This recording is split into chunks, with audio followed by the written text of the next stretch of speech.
보면 대부분 사람들이 부모님의 편애를 통해서 많은 상처를 받았다는 사실을 우리가 알 수가 있습니다. 그것 때문에 굉장히 힘들어합니다. 지난 주간에도 이제 제가 속한 이제 클래스에서 이제 60대 중반 여성이 어머니의 편애가 너무 심해서 어머니의 장례식, 어머니가 95세 정도 되셨는데 어머니 그 장례식에서 엄청 울었다는 거예요. 아니 그 65 넘으신 분이 어머님 장례식에서 어머니가 그렇게 울었는데 어머니한테 서운했다고 그렇게 울었다는 거예요. 이야기를 좀 들어보니까 그 가정에서는 큰오빠 장남만 위하는 그런 가정이었다는 거예요. 그러니까 나머지 형제들은 굉장히 힘들었다는 이야기를 하는 겁니다. 이제 이분이 학교에서 이제 시험을 봤는데 100점을 맞았다는 거예요. 그래서 집에 탁 들어가면서 엄마한테 자랑하려고 시험지를 들고 엄마 나 100점 맞았어 이제 이렇게 들어오는데 엄마가 조용히 안 해. 오빠 자. 오빠가 낮잠 잔다고. 너 떠들지 말라고. 야단을 쳤다는 거예요. 아니 100점 맞아서 우는 애를 야단을 쳤다는 겁니다. 그것뿐만이 아니죠. 사실은 오빠가 점수를 잘 맞아오면 아주 그날은 잔치집 같은 그런 분위기인데 자기는 100점 맞아서 왔는데 엄마는 축하도 해주지 않고 그랬다는 겁니다. 또 그 오빠는 집에 있는 땅을 다 팔아서 그러니까 70도 넘은 분인데 유학을 보냈다는 거예요. 그리고 그 밑에 있는 동생들은 제대로 교육도 시키지 않았다는 겁니다. 그러니 다른 자녀들이 형제들이 원망만 쌓여갔던 거죠. 시간이 흘러서 가족이 모이면 그 부모님을 앞에 두고 형제들이 험한 말이 오고 갔다는 겁니다. 그러면서 엄마에게 왜 우리를 이렇게 길렀냐 그렇게 막 따져 묻기가 한두 번이 아니었다는 거예요. 예전에 그 부모의 잘못된 판단 그런 행동으로 해결되지 않은 그런 감정이 이 서로에게 미해결 과제로 남아서 현실의 삶도 이렇게 어렵게 만들고 있는 겁니다. 그런데 이런 가정이 굉장히 많다는 거죠. 그래서 오늘 첫 번째 기도 제목은 기쁨에 동참하게 하옵소서. 이제 1절을 한번 보십시오. 어떤 사람이 요압에게 아뢰되 왕이 압살롬을 위하여 울며 슬퍼하시나이다 하니 지금 다윗이 반역자 압살롬이 죽었다는 소식을 들은 겁니다. 그러면 왕인데 반역자가 죽었으면 기쁜 소식이에요, 슬픈 소식이에요? 엄청 기쁜 소식이죠. 반역자가 죽었으니까 이건 너무나 기쁜 소식입니다. 그런데 이 경사스러운 날에 가장 기뻐해야 할 왕이 기뻐하지 않는 겁니다. 반역자 압살롬이 곧 자기 아들이니까. 반역자가 죽었다는 소식은 기쁜 소식이지만 그 소식은 곧 자기 아들이 죽었다는 소식이니까 기뻐할 수만은 없던 거였죠. 다윗이 아들 압살롬에게 막 못해준 것들이 막 떠오르는 겁니다. 사실 이 다윗에게 큰아들 암논이 있었죠. 근데 이 암논이 압살롬의 누이 다말을 겁탈을 했습니다. 그때 다윗은 이 암논, 아주 나쁜 잘못을 저지른 이 암논을 크게 꾸짖거나 징계하지 않았지요. 그래서 이런 일까지 생기게 된 것이 아닌가. 다윗이 막 땅을 쳤습니다. 왜 그러냐면 그때 압살롬이 자기 누이가 그렇게 이복 형에게 당했기 때문에 마음이 너무나 아팠는데 다윗은 그것을 조용하게만 넘어가기를 바랬던 거죠. 그러한 안일한 태도가 섞여서 결국은 다윗이 왕관을 빼앗기게 된 겁니다. 이제 그 왕관을 빼앗아간 압살롬이 죽었고 왕관은 되찾았지만 다윗에게는 그게 기쁨의 왕관이겠어요? 슬픔의 왕관이죠. 자, 그런데 문제는 다윗은 왕이라는 겁니다. 공적 신분은 왕이에요. 사적 신분으로 본다면야 아들이 죽어서 큰 슬픔 가운데 있고 애도를 해야 하는 것이 맞지만 공적 신분으로 본다면 왕이기 때문에 그 자리가 회복된 것으로 인해서 백성들과 함께 큰 기쁨의 잔치를 벌여야 하는 것입니다. 그런데 지금 이 왕이 미해결된 과제로 인해서 슬픔에 잠겨 있기 때문에 백성들에게 슬픔이 전가된 거죠. 다윗에게는 함께 기뻐하지 못하는 슬픔의 왕관이었습니다. 이렇게 미해결 과제로 기뻐해야 할 때 기뻐하지 못하는 슬픔의 왕관이 있다는 거죠. 자식을 생각하면 큰 슬픔이지만 공적인 신분으로 백성을 생각하면 이것은 큰 기쁨입니다. 그동안 다윗은 어느 한쪽만 생각해 왔기 때문에 그에게도 미해결 과제가 있었습니다. 암논만 편애하는 마음, 큰아들만 더 귀중하게 여기는 마음 때문에 압살롬도, 이 셋째 아들인 압살롬도 아버지에게 받아야 할 사랑의 결핍으로 이 미해결 과제가 남아 있었던 거죠. 물론 그것만이 압살롬이 이 반역의 이유는 아니지만 그의 인생에 중요한 역할을 했던 것도 사실입니다. 아버지의 사랑의 결핍 말이지요. 그러니 다윗은 이제 어느 한쪽으로도 치우치지 않는, 공적으로도 사적으로도 온전한 것을 이루어 서로의 삶에 미해결 과제가 없이 살아가야 합니다. 그러니 이 다윗은 지금 자식이 죽은 것도 애도를 해야 되고 또 백성들과 기쁨도 나눠야 합니다. 두 가지 다 해야 되는 거예요. 이 두 가지를 전부 하지 못하면 하나는 자기를 잃고 또 하나는 백성을 잃게 되는 거죠. 자, 그런데 다윗은 지금 아들을 잃은 애도를 택하고 백성들의 기쁨을 놓친 겁니다.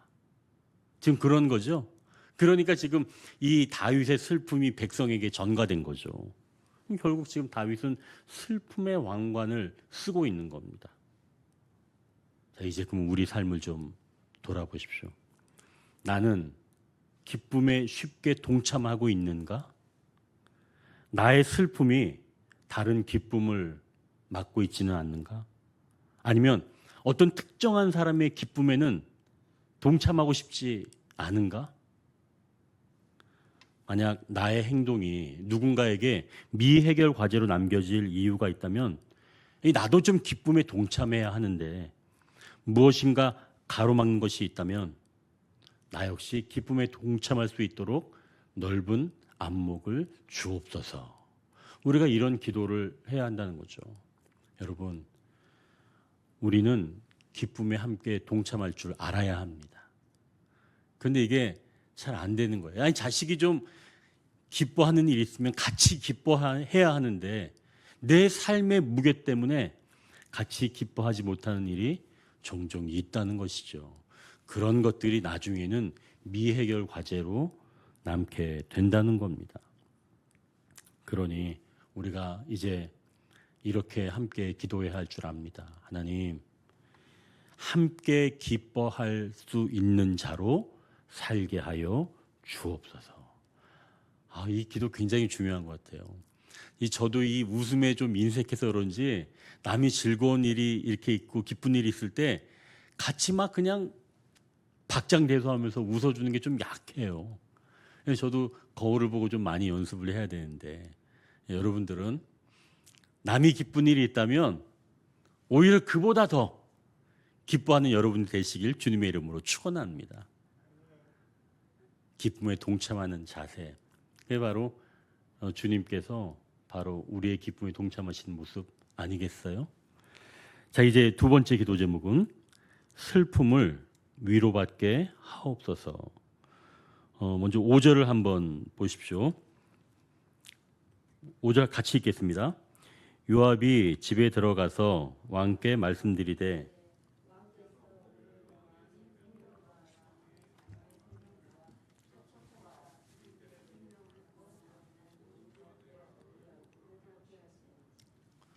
이게 지금 요압이 다윗의 집에 들어가서라고 지금 말씀을 합니다.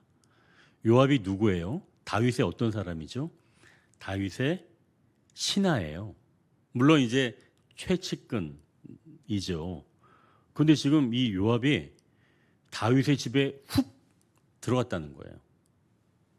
아니, 아무리 지금 다윗이 왕궁에 있지 않고 지금 전장에서 임시 거소처에 있는 것이라고 하지만 왕의 집에 함부로 불쑥 들어가는 건 좀 무례한 일 아닌가요?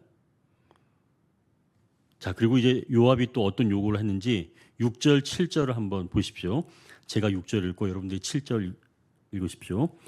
이는 왕께서 미워하는 자는 사랑하시며 사랑하는 자는 미워하시고 오늘 지휘관들과 부하들을 멸시하심을 나타내심이라. 오늘 내가 깨달으니 만일 압살롬이 살고 오늘 우리가 다 죽었다면 왕이 마땅히 여기실 뻔 하였나이다.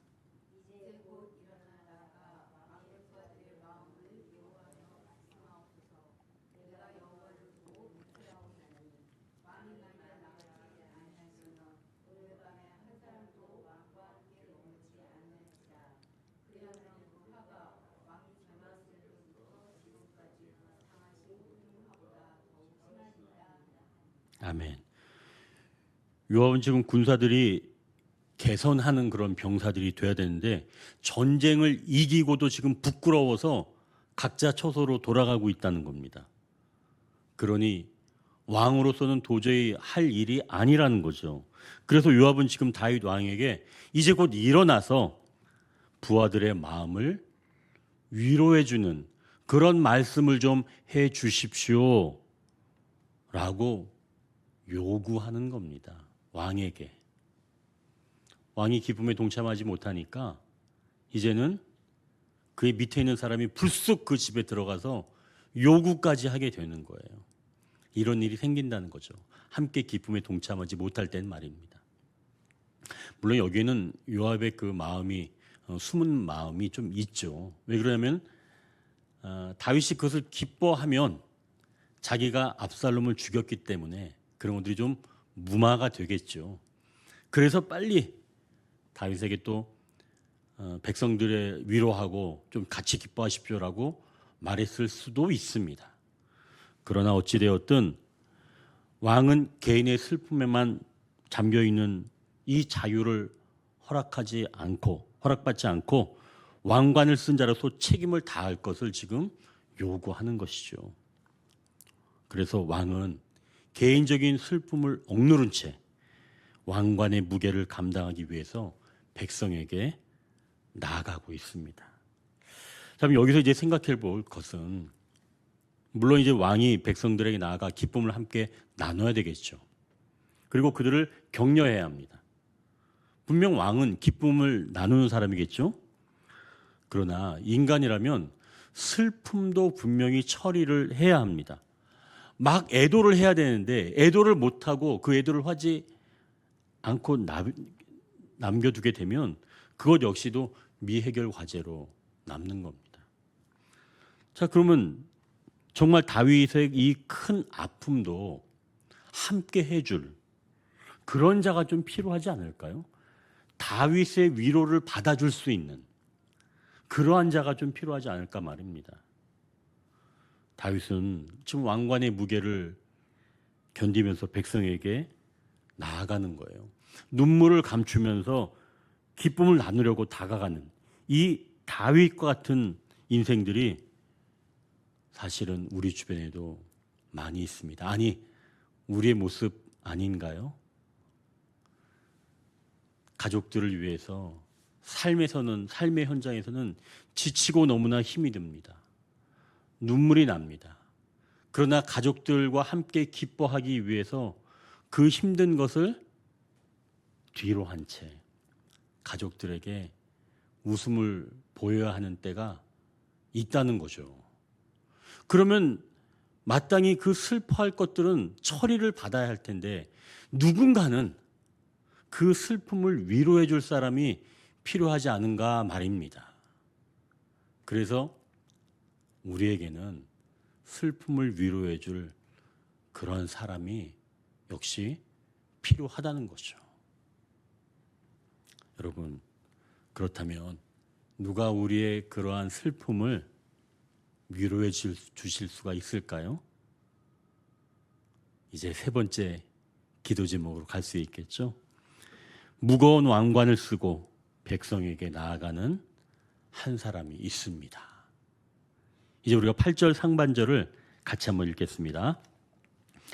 왕이 일어나 성문에 앉음에 어떤 사람이 모든 백성에게 말하되 왕이 문에 앉아 계신다 하니 모든 백성이 왕 앞으로 나아오니라. 아멘. 지금 다윗은 요압의 직언에 따라 슬픔을 감추고 성문 곁에 앉아서 백성들을 맞이하는 겁니다. 이는 슬픔이라는 인간적인 연약함과 고뇌가 여전히 존재하고 있지만 왕관의 무게를 감당하기 위해서 책임을 선택하고 행동하는 그런 왕의 모습이죠. 그렇다고 여기서 우리가 다윗의 모습을 따라야 합니다. 이게 바로 왕의 모습입니다. 우리도 그렇게 할 수 있어야 합니다. 여러분 이렇게 생각하지는 마십시오. 다윗 왕은 요압의 이러한 직언을 가슴에 좀 담아둔 것 같아요. 제가 같아요라고 표현한 것은 나중에 이 다윗이 자기 아들 솔로몬에게 요압은 다루기가 힘든 자이니 그를 제거하라고 명령합니다. 자기 손으로는 하지 않지만 아들을 통해서 결국 그를 없애라는 이야기를 하죠. 그러나 그 배경에는 이렇게 자기 집에 불쑥 찾아 들어온 그 부하가 괘씸했다라고 하는 그런 마음은 아마도 있었을 줄 압니다. 그러니 사실은 우리가 다윗 왕을 통해서는 진정한 왕의 모습을 엿볼 수는 없다는 거죠. 그렇다면 우리 역시 사적인 영역 그리고 공적인 영역에서는 온전하게 기뻐하고 온전하게 슬퍼하는 모습으로 살아갈 수는 없다는 것입니다.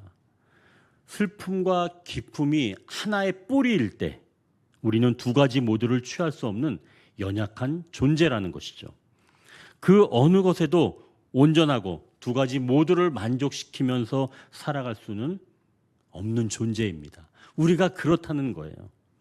자, 그럼 슬픔도 표현하면서 또한 백성들의 기쁨에 동참할 수 있는 그런 진정한 왕, 그게 누구일까요? 슬픔은 이 사실 죄에 대한 슬픔입니다. 아버지로서 또 아들로서 온전히 사랑하지 못한 죄에 대한 슬픔이지요. 다윗은 그러한 슬픔이 있었습니다.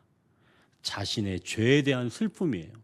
온전히 사랑하지 못하는 그 죄에 대한 슬픔이 있었기 때문에 다윗은 슬픔 가운데 머물러 있던 겁니다. 이러한 상태인 한 인간인 다윗에게는 온전한 기쁨, 함께 기뻐할 수는 없었다는 거죠. 이게 바로 우리의 모습이라는 겁니다.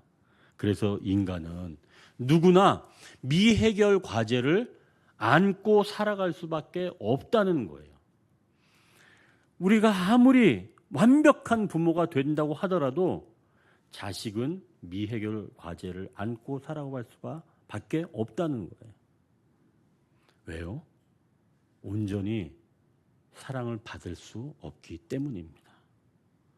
분명 슬픔도 표현할 수 있으면서 기쁨에 동참할 수 있는 길은 우리에게는 없다는 거죠. 우리 예수님은 죄에 대해서 슬픔을 가지셨습니다. 그리고 그 고통을 몸소 다 지셨습니다. 또한 아버지로부터 버림을 받으셨죠. 완전한 기쁨을 주시려고 슬픔을 받아내신 겁니다. 아버지 하나님은 또 어떠신가요? 아들을 내어주심으로 인해서 우리 백성들에게 죄와 사망으로부터 해방의 기쁨을 주신 겁니다. 아들을 내어주시면서, 그러니 슬픔도 취하시면서 기쁨도 함께 하신 거죠. 오직 주님만이 왕관의 무게에 눌리지 아니하시고 슬픔과 함께 기쁨도 취하시는 분인 줄 믿으시길 바랍니다. 우리가 주님 안에 있을 때만이 우리 삶의 무게에 눌리지 않게 된다는 거예요. 우리는 슬픔과 기쁨을 온전히 누리지는 못합니다. 항상 우리는 어설프게 끝낼 수밖에 없는 연약한 존재라는 거예요. 그러니 항상 미해결 과제로 남겨 있다는 것이죠. 그러나 온전하게 슬픔도 기쁨도 모두 취하신 주님 안에 있을 때는 우리의 그 모든 미해결 과제도 주님 안에서 하나하나 해결되며 마침내 우리도 다른 사람들과 함께 기뻐하면서 동시에 같이 슬픔에도 잠길 줄 아는 그러한 미해결 과제를 더 이상 남기지 아니하고자 하는 그런 인간으로 살아낼 수가 있다는 말씀입니다. 주님 안에 있을 때 말이죠. 이제 여러분, 이제 우리가 이것을 기억하고 우리의 이 삶의 무게, 여기에 눌리지 않고 슬픔에도 기쁨에도 머물면서 주님과 함께 일평생 동행하시는 저와 여러분 되시길 주님의 이름으로 축원합니다.